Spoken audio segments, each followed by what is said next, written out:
ಆತ್ಮೀಯ ಎಲ್ಲ ಕನ್ನಡ ಭಾಷಾ ವಿದ್ಯಾರ್ಥಿಗಳಿಗೆ ಕನ್ನಡ ರತ್ನ ಯೂಟ್ಯೂಬ್ ಚಾನಲ್ಗೆ ಸ್ವಾಗತ. ವಿಜ್ಞಾನ ಕನ್ನಡ 4ನೇ ಸೆಮಿಸ್ಟರ್ನ ಘಟಕ 1 ದಮನಿತ ಲೋಕ ಅಧ್ಯಾಯ 1.1 ಕೊಲೆ. ಲೇಖಕಿ BT ಲಲಿತಾ ನಾಯಕ್. ಪ್ರಸ್ತುತ ಈ ಅಧ್ಯಾಯವು ದಮನಕ್ಕೆ ಒಳಗಾದಂತಹ ಒಂದು ಪುಟ್ಟ ಕುಟುಂಬದ ಕಥೆಯಾಗಿದ್ದು, ದಮನವು ಎಲ್ಲ ದೇಶದ ನಾಗರಿಕತೆ ಮತ್ತು ಚರಿತ್ರೆಗಳ ಅವಿಭಾಜ್ಯವಾದಂತಹ ಸಂಗತಿಯನ್ನು ಈ ಅಧ್ಯಾಯ ತಿಳಿಸುತ್ತದೆ. ಶ್ರೀಮಂತರು ತಮ್ಮ ಹಿತಕ್ಕಾಗಿ ಬಡವರನ್ನು ಶೋಷಣೆಗೆ ಒಳಪಡಿಸುವುದೇ ದಮನಕಾರಿ ಕೃತ್ಯಗಳಾಗಿವೆ. ಅಂತಹದ್ದೇ ಒಂದು ದಮನಕಾರಿ ಕೃತ್ಯವನ್ನು BT ಲಲಿತಾ ನಾಯಕ್ ಅವರು ಈ ಕೊಲೆ ಎಂಬ ಅಧ್ಯಾಯದ ಮೂಲಕ ತಿಳಿಸಲು ಬಯಸುತ್ತಿದ್ದಾರೆ. ರಿಮಾಂಡ್ ಹೋಮ್ನ ಬಾಲ ಅಪರಾಧಿ ಕೇಂದ್ರದಲ್ಲಿ ಇದ್ದಂತಹ ದೇವಿಯನ್ನು ಲೇಖಕಿ ಲಲಿತಾ ನಾಯಕ್ ಮಾತನಾಡಿಸಿ ಆಕೆಯ ಹಿನ್ನೆಲೆ ಹಾಗೂ ಅವಳು ಯಾರನ್ನು ಕೊಲೆ ಮಾಡಿದಳು, ಕೊಲೆಯ ಹಿನ್ನೆಲೆಯಲ್ಲಿ ಅಡಗಿರುವ ನಿಜವಾದ ಕೊಲೆಯ ನಿಜ ಸ್ವರೂಪದ ಪರಿಚಯವನ್ನು ಪ್ರಸ್ತುತ ಲೇಖಕಿ ಈ ಅಧ್ಯಾಯದಲ್ಲಿ ತಿಳಿಸಿಕೊಡಲು ಬಯಸುತ್ತಿದ್ದಾರೆ. ದೇವಿ ಹೇಳಿಕೊಂಡ ಕಥೆಯನ್ನು ಈಗ ನಿಮಗೆ ಹೇಳುತ್ತೇನೆ, ಕೇಳಿ. ಪುಟ್ಟ ವಯಸ್ಸಿನ ದೇವಿ ಕೆಳ ಮಧ್ಯಮ ವರ್ಗದ ಕುಟುಂಬವೊಂದರಲ್ಲಿ ಜನಿಸಿದ್ದವಳು. ಅವಳಿಗೆ ಒಬ್ಬ ತಮ್ಮ, 2 ತಂಗಿಯರು, ಹಾಗೆ ತಂದೆ ಸಿಮೆಂಟ್ ಫ್ಯಾಕ್ಟರಿಯಲ್ಲಿ ದುಡಿಯುತ್ತಿದ್ದ. ಕೆಲವೊಮ್ಮೆ ತಾಯಿಯೂ ದಿನಗೂಲಿ ಕೆಲಸಕ್ಕೆ ಹೋಗುತ್ತಿದ್ದಳು. ದೇವಿ ತನ್ನ ತಂಗಿಯರೊಡನೆ ಶಾಲೆಗೆ ಹೋಗುತ್ತಿದ್ದಳು. ಅದೊಂದು ದಿನ ದೇವಿ ತಂದೆ ಫ್ಯಾಕ್ಟರಿಯಲ್ಲಿ ಕೆಲಸ ಮಾಡುತ್ತಿದ್ದಾಗ ಅಚಾನಕ್ಕಾಗಿ ಅವನ ಬಲಗಾಲ ಮೇಲೆ ಭಾರವಾದ ಕಬ್ಬಿಣದ ವಸ್ತುವೊಂದು ಬಿದ್ದು ಅವನ ಮೂಳೆ ಜಜ್ಜಿ ಹೋಗಿತ್ತು. ತಿಂಗಳುಗಳ ಕಾಲ ಚಿಕಿತ್ಸೆ ಪಡೆದರೂ ಕಾಲು ಬರಲಿಲ್ಲ. ವೈದ್ಯರಿಗೆ ಅದನ್ನು ಕತ್ತರಿಸಿ ಹಾಕಬೇಕಾಗಿದ್ದು ಅನಿವಾರ್ಯವಾಗಿತ್ತು. ಕುಟುಂಬದ ಸಂಪೂರ್ಣ ಜವಾಬ್ದಾರಿಯನ್ನು ಹೊತ್ತಿದ್ದಂತಹ ದೇವಿಯ ತಂದೆ ಇದರಿಂದ ಎದೆಗುಂದಲಿಲ್ಲ. ಫ್ಯಾಕ್ಟರಿಯಿಂದ ಕೊಡಲಾದ ಪರಿಹಾರ ಧನವನ್ನು ಮೂಲ ಬಂಡವಾಳವನ್ನಾಗಿ ಮಾಡಿಕೊಂಡು ಚಿಕ್ಕದೊಂದು ಚಿಲ್ಲರೆ ಅಂಗಡಿಯನ್ನು ತೆರೆದನು. ಅವನ ನಿರೀಕ್ಷೆಗೂ ಮೀರಿದಂತಹ ವ್ಯಾಪಾರ ನಡೆಯತೊಡಗಿತು. ಹೊಟ್ಟೆ ಬಟ್ಟೆಗಾಗಿ ಪರದಾಡುವುದು ಸ್ವಲ್ಪ ಮಟ್ಟಿಗೆ ಕಡಿಮೆಯಾಗಿತ್ತು. ಇದರಿಂದ ದೇವಿ ತನ್ನ ತೇಪೆ ಹಚ್ಚಿದಂತಹ ಲಂಗವನ್ನು ಕೊಳಚೆ ಪ್ರದೇಶದ ತನ್ನ ಹಳೆಯ ದೋಸ್ತಿಗಳಿಗೆ ದಾನ ಮಾಡಿ ತಾನು ಶುಭ್ರವಾದ ಸಮವಸ್ತ್ರವನ್ನು ತೊಟ್ಟು ಬಹಳ ಹುರುಪಿನಿಂದ ಶಾಲೆಗೆ ಹೋಗತೊಡಗಿದಳು.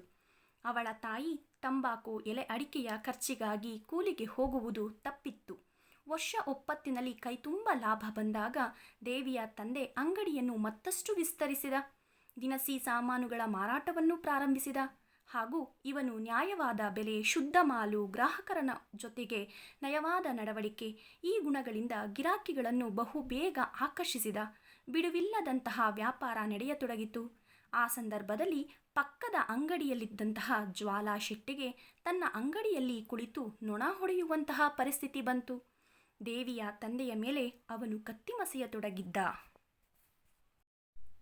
ಒಂದು ದಿನ ರಾತ್ರಿ ದೇವಿಯ ಮನೆಯವರೆಲ್ಲ ತುಂಬ ನಿದ್ರೆಯಲ್ಲಿ ಮಲಗಿರುವಾಗ ಇದ್ದಕ್ಕಿದ್ದಂತೆಯೇ ಅಂಗಡಿಗೆ ಬೆಂಕಿ ಬಿದ್ದಿತ್ತು. ಆಶ್ಚರ್ಯವೇನೆಂದರೆ ಪಕ್ಕದ ಜ್ವಾಲಾ ಶೆಟ್ಟಡಿಯ ಅಂಗಡಿಗೆ ಯಾವುದೇ ರೀತಿಯ ತೊಂದರೆ ಆಗಿರಲಿಲ್ಲ. ದೇವಿಯ ತಂದೆಯ ಅಂಗಡಿ ಸುಟ್ಟು ಹೋಗಿದ್ದು ಅಷ್ಟೇ ಅಲ್ಲದೆ ಅಲ್ಲೇ ಮಲಗಿದ್ದ ದೇವಿಯ ತಂದೆ ಕೂಡ ಸುಟ್ಟ ಗಾಯಗಳಾದವು. ಚಿಂತಾಜನಕ ಸ್ಥಿತಿಯಲ್ಲಿ ಅವನನ್ನು ಆಸ್ಪತ್ರೆಗೆ ಸೇರಿಸಿದಾಗ ಮರುದಿನವೇ ಹೆಂಡತಿ ಮಕ್ಕಳನ್ನು ಅನಾಥನನ್ನಾಗಿ ಮಾಡಿ ಅವನು ಕೊನೆ ಉಸಿರೆಳೆದ. ಶೆಟ್ಟಿಯೇ ತನ್ನ ಗಂಡನನ್ನು ಸುಟ್ಟು ಕೊಂದದ್ದು ಎಂಬುದು ದೇವಿಯ ತಾಯಿಗೆ ಮಾತ್ರವಲ್ಲ, ಇಡೀ ಊರಿನವರಿಗೆಲ್ಲ ತಿಳಿದಿತ್ತು. ಆದರೂ ಸಹ ಆ ಬಡ ಹೆಂಗಸಿನ ಪರವಾಗಿ ಯಾರೂ ಕೂಡ ಚಕಾರವೆತ್ತಲು ಮುಂದಾಗಲಿಲ್ಲ. ಯಾವ ರೀತಿಯ ಪರಿಹಾರವೂ ಅವಳಿಗೆ ದೊರಕಲಿಲ್ಲ. ಮತ್ತೆ ಅವಳು ಕಾಯಂ ಆಗಿ ಕೂಲಿಗೆ ಹೋಗಲು ಪ್ರಾರಂಭಿಸಿದಳು. ಇತ್ತ ದೇವಿ ತನ್ನ ಶಾಲೆಗೆ ಶರಣು ಹೊಡೆದು ಮನೆಯಲ್ಲಿ ಹಿಟ್ಟು ನುಚ್ಚು ಸ್ವಚ್ಛಗೊಳಿಸುವುದು, ರೊಟ್ಟಿ ಬೇಯಿಸುವ ಕೆಲಸದಲ್ಲಿ ತೊಡಗಿದಳು. ಅದೊಂದು ದಿನ ತನ್ನ ತಾಯಿ ಕಷ್ಟಪಟ್ಟು ದುಡಿದು ತಂದಿದ್ದ 2 ಸೇರು ರಾಗಿಯನ್ನು ಬೆಳಗಿನಿಂದಲೂ ಹಸನು ಮಾಡಿ ಮಿಲ್ಲಿನಲ್ಲಿ ಹಸಿಟ್ಟು ಮಾಡಿಸಿಕೊಂಡು ಹೋಗಲು ತಂದಿದ್ದಳು. ಅಲ್ಲಿಗೆ ಜ್ವಾಲಾ ಶೆಟ್ಟಿಯ ಮನೆಯ ಆಳಿನ ಮಗ ಬೀರ ಕೂಡ ಕಾಳುಗಳನ್ನು ಹಸಿಟ್ಟು ಮಾಡಿಸಿಕೊಂಡು ಹೋಗಲು ಬಂದಿದ್ದನು.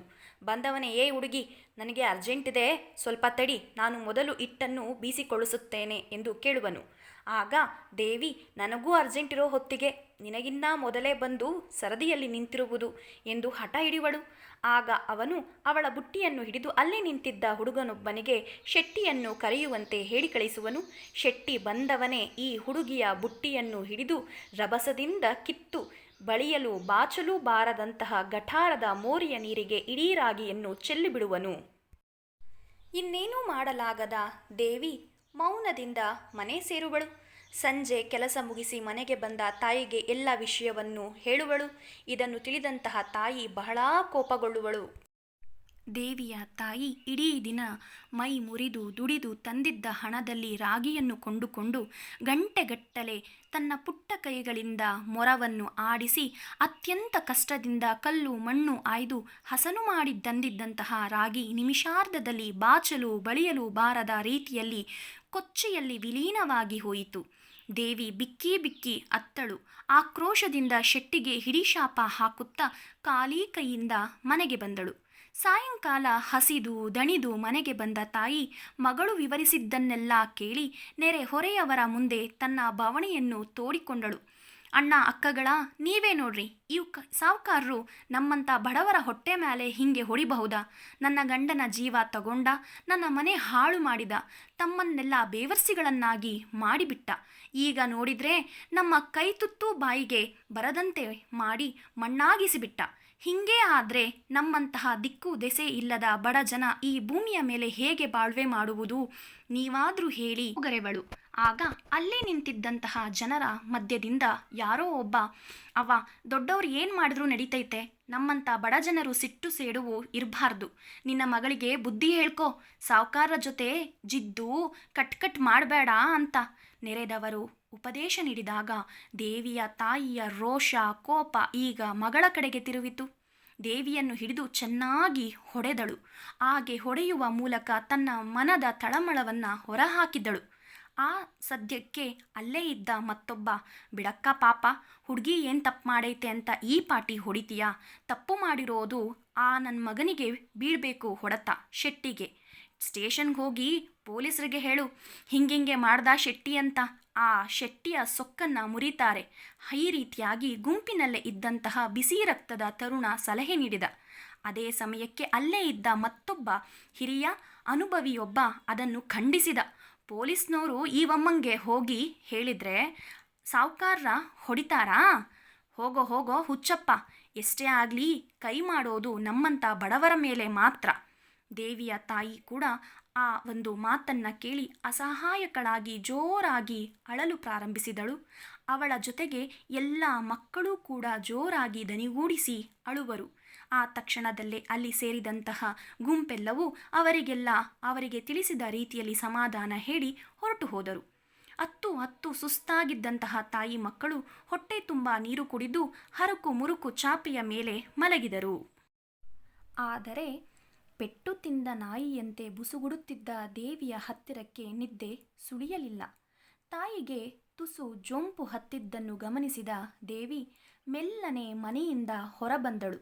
ಚಂದಿರನ ಬೆಳಕು ಕೈಯ ದೀಪದಂತಿತ್ತು. ಮನೆಯಿಂದ ಪರ್ಲಾಂಗ್ ದೂರದಲ್ಲಿ ಪೊಲೀಸ್ ಸ್ಟೇಷನ್ ಇತ್ತು. ಆ ಕಡೆಗೆ ದೇವಿ ಬಿರಬಿರನೆ ಹೆಜ್ಜೆ ಹಾಕತೊಡಗಿದಳು. ಬೇರೆ ಸಮಯದಲ್ಲಿ ತಲೆ ಹಾಕುತ್ತಿದ್ದಂತಹ ಅಂಜಿಕೆ ಈ ದಿನ ದೇವಿಯ ಬಳಿ ಸುಳಿಯಲಿಲ್ಲ. ನ್ಯಾಯ ಪಡೆದೇ ತೀರುತ್ತೇನೆ ಎಂಬ ಛಲದಿಂದ ನೇರವಾಗಿ ಆ ಅರ್ಧರಾತ್ರಿಯಲ್ಲಿ ಪೊಲೀಸ್ ಸ್ಟೇಷನ್ನನ್ನು ನುಗ್ಗಿದಳು. ಅಲ್ಲಿ ಮೋಟು ಬೀಡಿ ಸೇದುತ್ತಾ ಬಾಗಿಲ ಬಳಿ ಕುಳಿತಿದ್ದ ಪೊಲೀಸ್ ಪೇದೆಯೊಬ್ಬ ಅವಳನ್ನು ತಡೆದು, ಏ ಹುಡುಗಿ, ಇಲ್ಲಿಗ್ಯಾಕೆ ಬಂದೆ ಎಂದ. ಆಗ ದೇವಿ ಹೇಳುವಳು, ಶೆಟ್ಟಿಯಿಂದ ತಮ್ಮ ಕುಟುಂಬಕ್ಕಾದ ಅನ್ಯಾಯವನ್ನು ಸಂಪೂರ್ಣವಾಗಿ ವಿವರಿಸಲು ಪ್ರಯತ್ನಿಸುತ್ತಿದ್ದಂತೆಯೇ ಒಳಗಡೆಯಿಂದ ಬಂದ ಇನ್ನೂ ಇಬ್ಬರು ಪೇದೆಗಳು ಅಲ್ಲಿಗೆ ಬಂದರು.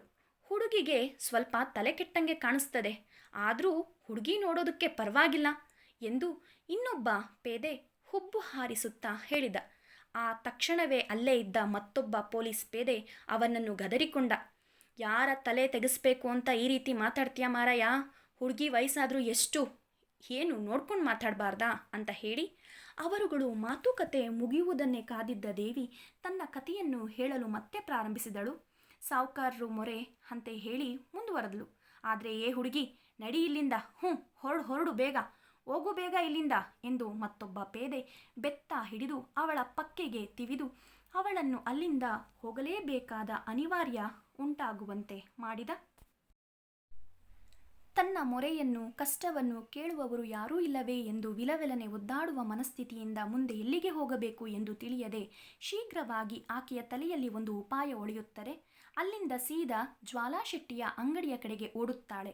ಶೆಟ್ಟಿ ಅಂಗಡಿಯ ಮುಂದೆ ಇದ್ದಂತಹ ಮೂಟೆ ಮೂಟೆ ರಾಗಿಗಳನ್ನು ಕಂಡು ಆಸೆಯಿಂದ ನೋಡುತ್ತಾ ನಿಲ್ಲುತ್ತಾಳೆ. ಅಂಗಡಿಯ ಒಳಗೆ ಆಗಷ್ಟೇ ಹೊಟ್ಟೆ ತುಂಬ ತಿಂದು ರಾಗಿ ಮೂಟೆಯಂತೆ ಕುಳಿತಿದ್ದಂತಹ ಜ್ವಾಲಾಶೆಟ್ಟಿ ದೇವಿಯನ್ನು ಕಂಡು, ಏನು ಹುಡುಗಿ, ಇಷ್ಟೊತ್ತಿನಲ್ಲಿ ಇಲ್ಲಿಗ್ಯಾಕೆ ಬಂದೆ ಎಂದು ಕೇಳುವನು. ಆಗ ದೇವಿ, ಅಯ್ಯಾವ್ರೆ, ನೀವು ಇವತ್ತು ಚೆಲ್ಲದ್ರಲ್ಲ ರಾಗಿ, ಆ ಚೆಲ್ಲಿದ ಅಷ್ಟು ರಾಗಿಯನ್ನು ಕೊಟ್ಬಿಡ್ರಿ ಎಂದು ಕೇಳುತ್ತಾಳೆ. ಶೆಟ್ಟಿಗೆ ಆ ಹುಡುಗಿಯ ದಿಟ್ಟತನ ಕಂಡು ಆಶ್ಚರ್ಯ ಮತ್ತು ಕೋಪ ಎರಡೂ ಉಂಟಾಗಿ, ಚೆಲ್ಲಿದ ರಾಗಿ ಕೊಡಬೇಕಾ, ಕೊಡ್ತೀನಿ ಬಾ ಎಂದು ಹೇಳಿ ನಾಯಿ ಓಡಿಸಲು ಇಟ್ಟಿದ್ದಂತಹ ಕೋಲನ್ನು ಅಲ್ಲೇ ಎಲ್ಲೋ ಹುಡುಕಲು ಪ್ರಾರಂಭಿಸುತ್ತಾನೆ. ಆ ತಕ್ಷಣವೇ ದೇವಿ ಅಂಜದೆ ಅಂಗಡಿಯ ಒಳಗೆ ನುಗ್ಗಿ, ಇದೋ ಇಲ್ಲೇ ಇದೆ ನೋಡಿ ಅಯ್ಯಾವ್ರೆ ಕೋಲು ಎನ್ನುತ್ತಾ ತೋರಿಸುತ್ತಾ ಶೆಟ್ಟಿ ಆಪಲ್ ಹಚ್ಚಿ ತಿನ್ನುತ್ತಿದ್ದಂತಹ ಆ ಒಂದು ಚಾಕುವನ್ನು ಕೈಗೆ ಎತ್ತಿಕೊಂಡಳು. ಏ ಹುಡುಗಿ, ಅದನ್ಯಾಕೆ ಮುಟ್ತಿದ್ಯಾ, ದೂರ ಸರಿ, ನಡಿ ಆಚೆಗೆ ಎಂದು ಗದರುತ್ತಾನೆ. ಅವನು ಮೈಮೇಲೇರಿ ಬರುವ ರೀತಿಯಲ್ಲಿ ಚಾಕುವನ್ನು ಕಿತ್ತುಕೊಳ್ಳಲು ಬರುವಾಗ ದೇವಿ ತನ್ನ ಕೈಯಲ್ಲಿದ್ದಂತಹ ಚಾಕುವನ್ನು ಚಕ್ಕನೆ ಅವನ ಡೊಳ್ಳು ಹೊಟ್ಟೆಗೆ ಚುಚ್ಚಿ ಆ ತಕ್ಷಣ ಅಲ್ಲಿ ರಕ್ತದ ಕಾಲುವೆಯೇ ಹರಿದು ಬಿಡುತ್ತದೆ. ಮಾನಸಿಕವಾಗಿ ಪದೇ ಪದೇ ಕೊಲೆಯಾಗಿದ್ದಂತಹ ನೊಂದು ಬೆಂದು ಬಸವಳಿದಂತಹ ಬಾಲೆ ದೇವಿ ತನ್ನ ಮನದ ಪ್ರತೀಕಾರವನ್ನು ಯಶಸ್ವಿಯಾಗಿ ತೀರಿಸಿಕೊಂಡಿದ್ದಳು. ರಕ್ತ ಬೀಜಾಸುರನ ಸಂತತಿಯನ್ನೇ ನಿರ್ಮೂಲ ಮಾಡಿದೆ ಎಂಬ ಭ್ರಮೆಯಂತೆ ಆ ದೇಹವನ್ನು ದಿಟ್ಟಿಸಿ ನೋಡುತ್ತಾ ನಿಂತಿದ್ದಳು. ಆ ಕ್ಷಣವೇ ಅವಳ ಕೈಗೆ ಭಾರವಾದ ಬೇಡಿಗಳು ಬಿದ್ದವು. ಹೀಗೆ ಕೇವಲ 11-12 ವಯಸ್ಸಿನ ಹುಡುಗಿ ದೇವಿ ಬಾಲ ಅಪರಾಧಿ ಕಾರಾಗೃಹದಲ್ಲಿ ಇದ್ದಾಳೆ. ಈ ಅಧ್ಯಾಯದ ಪ್ರಶ್ನೆಗಳಿಗೆ ಉತ್ತರವನ್ನು ಮುಂದಿನ ವಿಡಿಯೋದಲ್ಲಿ ನೀಡಲಾಗುವುದು. ಧನ್ಯವಾದಗಳು.